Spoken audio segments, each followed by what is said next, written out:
60,000च्या घरात आहे किंवा त्याच्यापेक्षा जास्त पण केसेस दररोज निघत आहेत.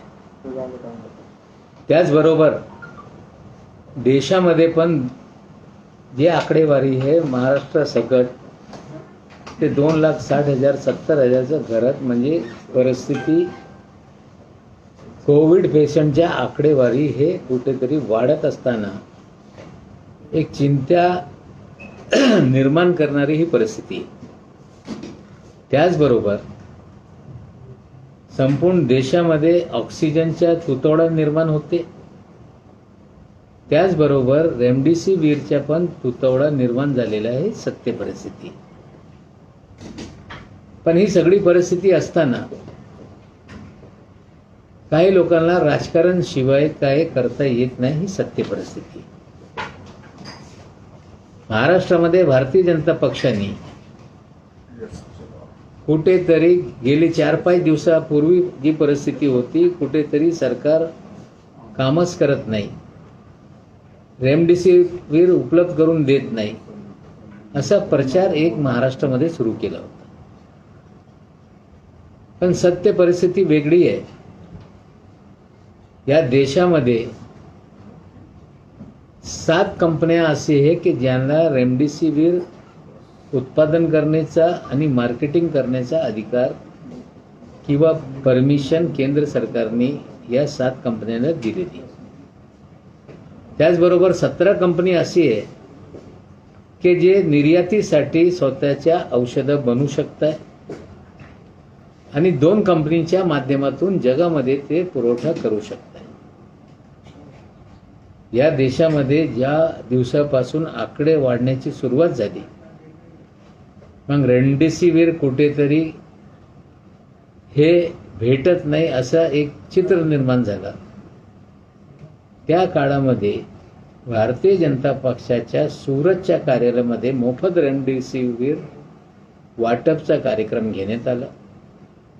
निश्चित रूपाने त्याच्यावर आम्ही बोट ठेवल्यानंतर तिकडचे मुख्यमंत्री महोदयांनी सांगितलं की आम्ही तशी काही परवानगी दिली नाही, साठा कुठून आला त्याच्या आम्हाला माहीत नाही, असं कुठेतरी गुजरातचे मुख्यमंत्र्यांनी सांगितलं. मग त्या दिवसापासून भारतीय जनता पक्षाचे काही नेते की आम्ही 50,000 वायल या महाराष्ट्र सरकारला आणून देऊ असा दावा करू लागले. पण सत्य परिस्थिती वेगळी आहे. कुठेतरी भारतीय जनता पक्षाच्या माध्यमातून या महाराष्ट्रामध्ये एप्रिलच्या पहिल्या आठवड्यापासून रेमडेसिवीरचा साठा त्यांच्या गोडाऊन्समध्ये उपलब्ध झाला होता. आपल्याला माहिती देऊ इच्छितो की हिरा ग्रुप चालवणारे एक भारतीय जनता पक्षाचे नेते आहे. मागच्या काळामध्ये ते जलगाव अंबळनेर येथून अपक्ष निवडून आले होते. 2019च्या निवडणुकीमध्ये ते भारतीय जनता पक्षाच्या तिकटीवर निवडून आले, हारले. लढल्यानंतर त्यांनी त्या नंदुरबारमध्ये त्यांचे जे हॉटेल आहे हिरा एक्झिक्युटिव्ह, त्या हॉटेलमध्ये हजारो वायल जमा करून साठा करून ठेवला होता आणि त्यांनी स्वतः हे फोटो जनतेमध्ये कुठेतरी उघड केलेले. 2 बॉक्स हे रेमडेसिवीरचे वायल आहे. या औषधा Brook Pharma only for export असा या औषधांवर लिहिण्यात आलेलं आहे. 8 तारखेला त्यांनी रांगा लावून त्या हॉटेलमधून लोकांना वाटप करण्याचं काम केलं. मग स्वतः त्यांनी सांगितलं की 2 दिवस लॉकडाऊन वीकेंड असताना वाटता येणार नाही. मग 12 तारखेला पुन्हा वाटप झाला. सांगताय की 700-800 इंजेक्शन आम्ही वाटले. आमची माहिती आहे की 20,000 पेक्षा जास्त वायल ते लोकांनी ब्रूक फार्माची तिकडे आणून ठेवली होती. ते त्यांनी जलगाव आणि नंदुरबार, धुलिया या 3 जिल्ह्यामध्ये ब्लॅक मार्केट करण्याचं काम केलं. आमच्या इतकंच त्यांना प्रश्न आहे की आपल्याला 8 तारखेला वाटप करत असताना, 12 तारखेला वाटप करत असताना या हिरा ग्रुपकडे किंवा हिरा एक्झिक्युटिव्ह हॉटेलकडे किंवा ग्रेस शिरीष चौधरी आणि त्यांचे बंधू किंवा त्यांचे स्टाफकडे FDAच्या कुठलाही लायसन किंवा परवाना होता काय? महाराष्ट्र FDAने कुठला परवाना आपल्याला दिला होता काय? किंवा दीव दमण इथे हे उत्पादन होते त्या FDAने काय परवाना दिला होता काय? म्हणजे एखादा नेता जो आमदार राहिलेला आहे तो बेकायदेशीरपणे 20,000 वायल आणताय, साठा करून ठेवताय, काही वाटताय, काही विकताय आणि नंतर तेच बहादर, तेच सन्माननीय माजी आमदार दरेकर साहेबांना घेऊन सिंगणे साहेबांना भेटताय की आम्हाला परवानगी मिळवून द्या. 17 तारखेपर्यंत कुठलीही परवानगी देण्यात आली नाही. त्या काळामध्ये मोठ्या संख्येने कुठेतरी या जळगाव जिल्ह्यामध्ये पण हे धंदा सुरूच होता. आजचे तिकडचे राष्ट्रवादी काँग्रेस पक्षाचे आमचे आमदार अनिल भाईदास पाटील साहेबांनी पण मंत्री महोदयांना तक्रार केलेली आहे की या प्रकरणाची चौकशी झाली पाहिजे. आणि माझी माहिती अशी आहे की कुठेतरी FDAने कालच जिल्हा अधिकारी नंदुरबारला पत्र लिहिलेलं आहे की आपण या प्रकरणाची सखोल चौकशी करून कारवाई करा. आम्ही राजकारण करू इच्छित नाही. 3 दिवस अगोदर मी याच्यासाठी एक प्रश्न निर्माण केला होता की आपल्याकडे तुतवडा असताना जे निर्यातसाठी कंपनी आहे त्यांना आमचे अधिकारी संपर्क करत असताना ते आम्हाला द्यायला तयार नाही आणि कुठेतरी अडवणूक होते असं माझ्याकडून स्पष्टपणे सांगण्यात आलं होतं. आता ब्रूक फार्माच्या विषयी सांगतो. ब्रूक फार्माला महाराष्ट्र सरकारच्या FDAने पत्र दिल्यानंतर केंद्रशासित प्रदेश जिथे ही निर्मिती होते तिकडच्या FDAने सांगितलं की तुम्हाला महाराष्ट्राला देता येत नाही. बहुतांश ही कंपन्या कुठेतरी दीव दमणला आहे किंवा गुजरातमध्ये आहे. तिकडच्या FDA सांगताय महाराष्ट्राला आपल्याला देता येत नाही. मग जो 3 दिवसापूर्वी जो मुद्दा उपस्थित मी केला होता कुठेतरी केंद्राकडून याची अडवणूक होते. मी मुद्दा उपस्थित केल्यानंतर कुठेतरी केंद्रीय आरोग्य मंत्री मुख्यमंत्रीशी त्यांनी संवाद साधला. तुतवडा दूर करण्यासाठी आश्वासनं दिली आणि आम्ही राजकारण करण्यासाठी हा विषय समोर आणला नाही. जनहितासाठी हा विषय समोर आणला होता. पण बेकायदेशीरपणे हे सगळं कारभार किंवा त्याआधी 3-4 दिवस भाजपचे नेते या सरकारला बदनाम करण्याचं काम करत होते. आता कुठेतरी वेगळी परिस्थिती निर्माण झाल्यानंतर या ग्रुप फर्माच्या मालक त्यांना वाचवण्यासाठी माजी मुख्यमंत्री जात आहे, त्यांची वकीलपत्र घेता आणि 2-3 दिवसापासून भाजपचे सगळे नेते माझ्या बाबतीत बोलत राहत आहे. मी त्यांना इतकंच बोलू इच्छितो की माझ्या जेवाईच्या विषय समोर आणताय. त्याच दिवशी मी स्पष्टपणे सांगितलं होता की कायदेपेक्षा कोणी मोठा नाही, जे काय न्यायालयात होईल ते होईल. आणि देवेंद्रजी सांगताय की नवाब मलिक यांचे जवाईला अटक झाल्यानंतर ते केंद्राच्या विरोधात बोलताय. मग त्यांचे सगळे नेते सांगताय म्हणजे कुठेतरी ते सुटत नाही. त्यासाठी नवाब मलिक केंद्राच्या विरोधात, अमित शहाच्या विरोधात बोलताय. मला वाटते महाराष्ट्राची जनता त्यांना माहीत आहे जे काही असेल बोलण्यात कधी नवाब मलिक मागे राहत नाही. आणि जो व्यक्तिगत जो काही विषय माझ्या जवळचा असेल तो विषय न्यायालयात आहे. पण जे व्हायचं आहे ते होईल. सत्य काय असत्य काय त्याच्यातून बाहेर येईल. पण कालपासून काही मंडळी माझ्यावर बोट दाखवत असताना मी त्यांना बोलू इच्छितो क्रिस्टल कंपनीच्या मालकाला की आता मी राजकारण करत नाही, आता तुमचा विषय काढत नाही, पण क्रिस्टल कंपनीच्या कारभार किती क्रिस्टल आहे याच्या पण भंडाफोड आजने उद्या मी करणार.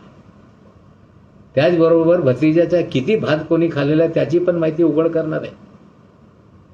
काही कांदिवली मालाडचे आमदार आहे ते पण वेगळे पद्धतीने काहीतरी बोलत राहत आहे. ते रात्री कुठे जात आहे, दुपारी कुणाबरोबर बसताय.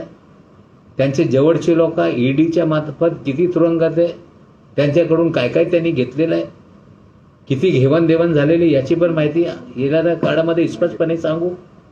आता राजकारण करण्याची आमची इच्छा नाही, पण ते सांगताय की नवाब मलिक हे कुठेतरी दबावाखाली बोलताय. दबाव आल्यानंतर लोक गप होत आहे. दबाव आल्यानंतर कधी बोलत नाही. आणि 2 दिवसापासून माझा राजीनामा मागताय, पोलीस स्टेशनमध्ये तक्रार दाखल करताय, राज्यपाल महोदयाकडे जात आहे. मी त्यांना विचारू इच्छितो की देशात मोदी ॲक्ट नावाचा कुठला कायदा आलाय काय? त्या कायद्याची अंमलबजावणीचे अधिकार सन्माननीय महामहिम राज्यपाल महोदयांना देण्यात आलेले आहे काय? जर मोदी ॲक्ट आला असेल, अंमलबजावणीचे अधिकार हे राज्यपाल महोदयाकडे असेल, तर त्याची माहिती आम्हाला दिली पाहिजे. मला वाटते जे मुद्दा उपस्थित करतो त्याचं उत्तर आम्हाला अपेक्षित आहे. हे जे साठवण करणारी जी मंडळी आहे त्यांच्यावर कारवाई झाली पाहिजे. ते साठवण काळाबाजार करण्यासाठी जे लोक पुढे जात आहे त्यांना वाचवण्याचा धंदा कुठेतरी भाजपवाल्यांनी बंद केला पाहिजे. राजकारण करण्याची आमची अजिबात इच्छा नाही. हे सगळे विषय समोर आणत असताना ऑक्सिजनचा तुटवडा कमी होईल, रेमडेसिवीर लोकांना भेटेल, केंद्र सरकारकडून जे दुर्लक्षित विषय होत आहे ते कुठेतरी ते त्याच्यात लक्ष देतील. मला वाटते विषय समोर आल्यानंतर कुठेतरी केंद्राच्या पण सरकार जागे झालेलं आहे. आम्ही पुन्हा सांगतो की हा जे राजकीय विषय आहे हे पॅन्डेमिकच्या सिच्युएशन बदलल्यानंतर निश्चित रूपाने लोकांना उत्तर देऊ. पण हे जे सगळं नंदुरबार, जळगाव, धुळेमध्ये चाललं आहे त्या बाबतीत आपल्याला सगळ्या आदेशच्या कॉपी पण देतोय, फोटो पण देतो, व्हिडिओ पण देतो. आता इन्क्वायरी नंदुरबारमध्ये सुरू झालेली आहे. जे कोणी चूक करत असेल निश्चित रूपाने त्यांच्यावर कारवाई होते. पण जो मुद्दा आहे तर की अशा पद्धतीने रेमडेसिवीर जे आहे ते इतकं महत्वाचं औषध आहे. एखादा भाजपचा पदाधिकारी असं हजारो पद्धतीनं वाटत असते आणि ते राज्य सरकारला उपलब्ध होत नाही. ते माझं एकच म्हणणं आहे की जो विषय मी मांडला होता की कुठेतरी केंद्र सरकारकडून अडवणूक होते. असं आहे की महाराष्ट्र सरकारने परमिशन दिल्यानंतर देऊ दमनच्या FDAने अडवला, म्हणजे केंद्रशासित प्रदेश आहे. हे सगळं असताना भाजपचे नेत्यांना एक्सपोर्टचा स्टॉक कसा भेटतो, ते वाटप कसा करताय, ते कुठेतरी कसं विकताय, हा सगळा बेकायदेशीर काम त्या लोक करत होते. सरकारला बदनाम करण्यासाठी 2-3 नेते त्यांचे ॲक्टिव्ह होते. हा सगळा बेकायदेशीर कारभार ते करत असताना आता सगळे पुरावे व्हिडिओ समोर आले. स्टॉक घेऊन फोटो त्यांनी स्वतः काढलेला आहे. वाटप करण्याचे व्हिडिओ आमच्याकडे आहे. तिकडचे आमदार जे यांच्यासमोर विजयी झाले त्यांनी तक्रार केलेली आहे. कलेक्टरकडे कारवाईसाठी कमिशनर साहेबांनी पत्र पाठवलेले आहे. मला वाटते आता याच्यात हे जे बेकायदेशीरपणे सगळा महाराष्ट्रामध्ये काम सुरू होता यापुढे कोणी करण्याची हिंमत करणार नाही. आणि येणारे 1-2 दिवसामध्ये रेमडेसिवीरचा साठा मोठ्या संख्येने पण उपलब्ध होत आहे आणि हे तुटवडा लवकरच संपेल आम्हाला अपेक्षा आहे. प्रामुख्याने रेमडेसिवीरचा जो साठा होता, निर्यातदार कंपन्या होत्या, निर्यातीवर बंदी घातल्यानंतर तो साठा त्या कंपन्यांकडे होता. त्यांना महाराष्ट्रामध्ये किंवा देशात कुठेही विकण्याची परवानगी नव्हती. मात्र राज्य सरकारने या संदर्भात जेव्हा पत्र दिलं की आम्हाला हा साठा हवा आहे, त्या कंपनीने अद्यापही तो साठा दिला नाही. म्हणजे एकीकडे अधिकृतपणे राज्य सरकारने साठा मागूनही कंपनी साठा देत नाही, तर दुसरीकडे त्याच्या आधीच असा बाजारात म्हणजे काही नेत्यांकडे तुम्ही सांगितल्याप्रमाणे तो साठा उपलब्ध होतोय. तर या प्रकरणी या नेत्यांवर आणि या कंपनीवरही कारवाई झाली पाहिजे का?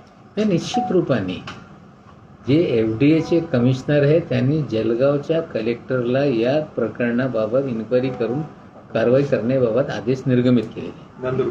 नंदुरबारच्या कलेक्टरला, जळगावचे आमदारांनी पण ही मागणी केलेलीच आहे.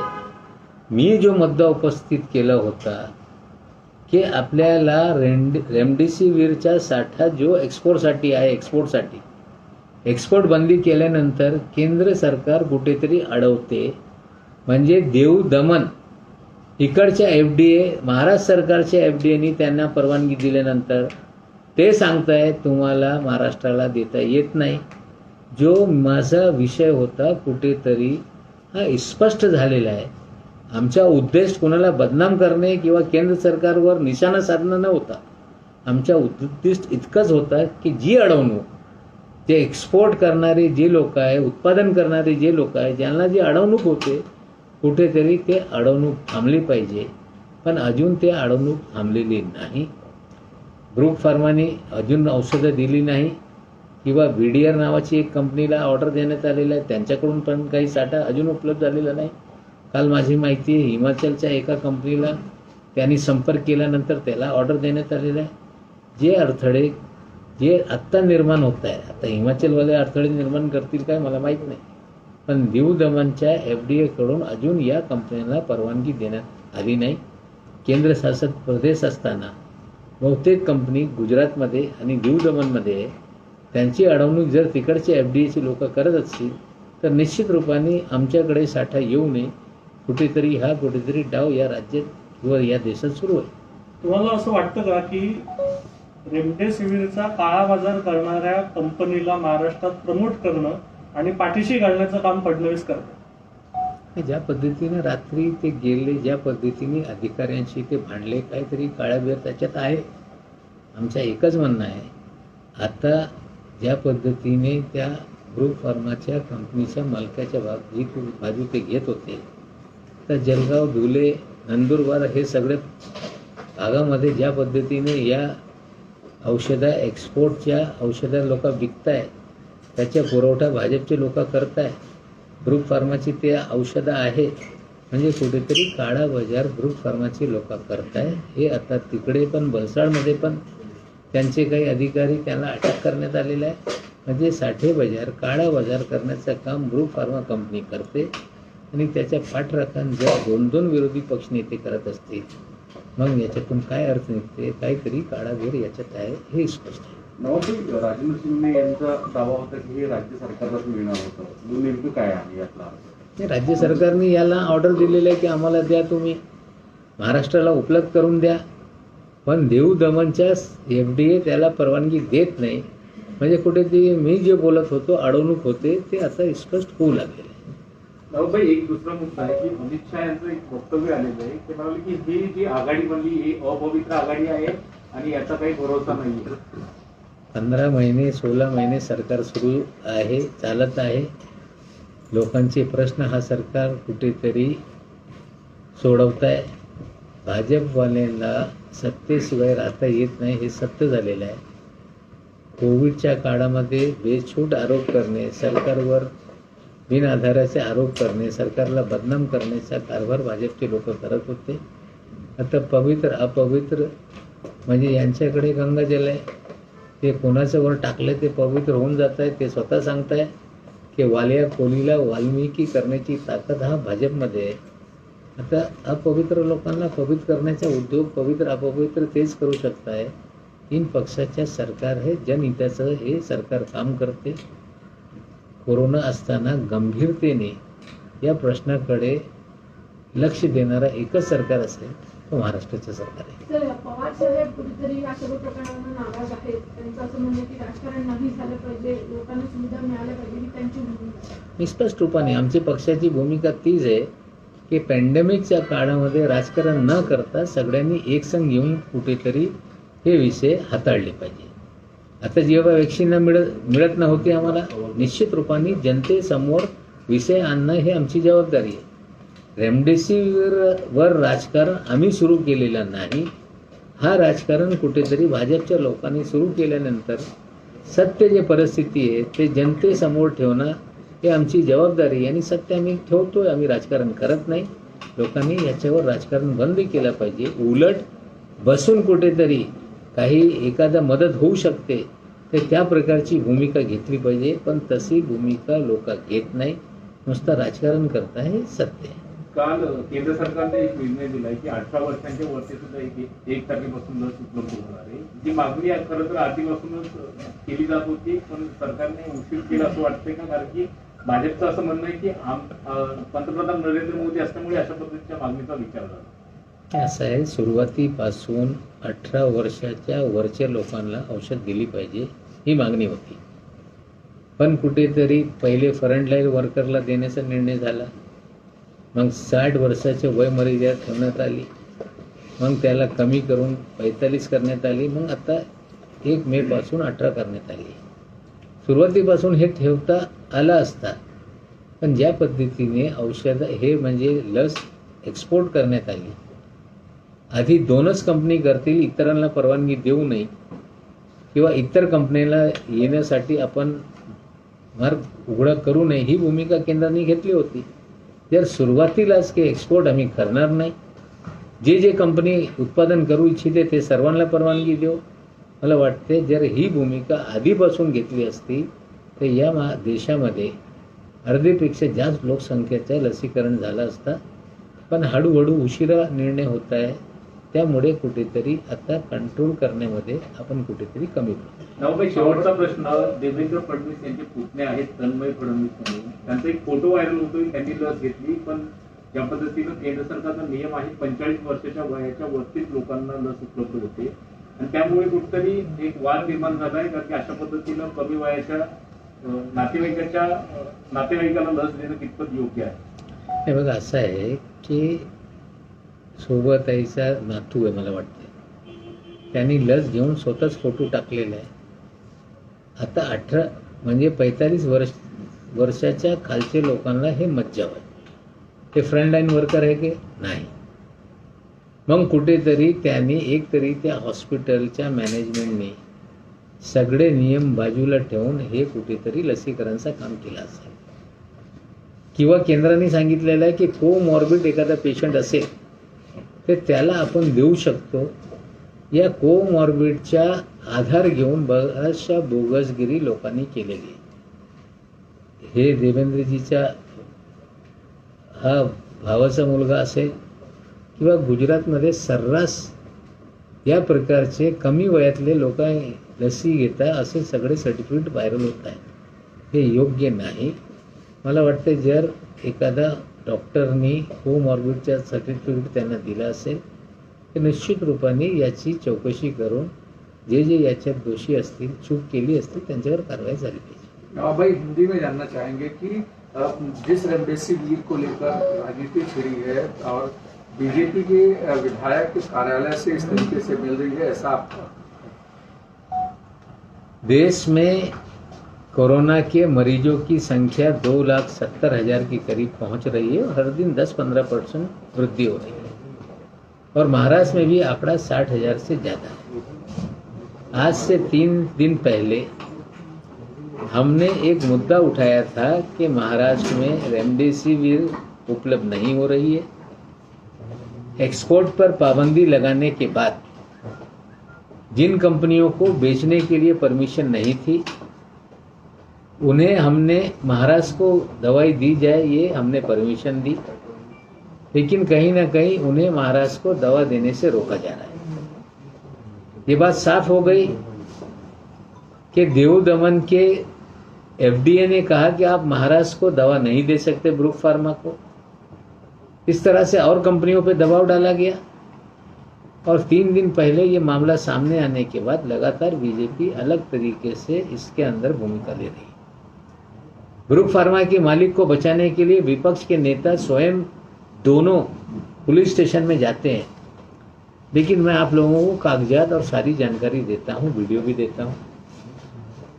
जो दवा सिर्फ एक्सपोर्ट की जा सकती थी ब्रूक फार्मा की, वो भारतीय जनता पार्टी के एक पूर्व विधायक हैं जो पिछली बार अम्बलनेर से भारतीय जनता पार्टी के टिकट पे चुनाव लड़े. हीरा ग्रुप नाम की उनकी कंपनी है, हीरा एग्जीक्यूटिव नाम का उनका होटल है, हीरा के नाम से शराब का ठेका उनका चलता है. ये उनके होटल में स्टॉक उन्होंने सार्वजनिक रूप से लोगों को दिखाने का काम किया. वीडियो हमारे पास है जिसमें लोगों को वे बांट रहे हैं.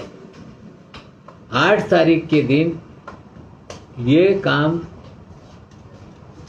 चौधरी बंधुओं की तरफ से किया गया, फिर 12 तारीख के दिन किया गया. हम ये सवाल पूछना चाहते हैं कि ब्रूक फार्मा को 17 तारीख से पहले कोई भी परमिशन दी गई थी क्या देश में बेचने की?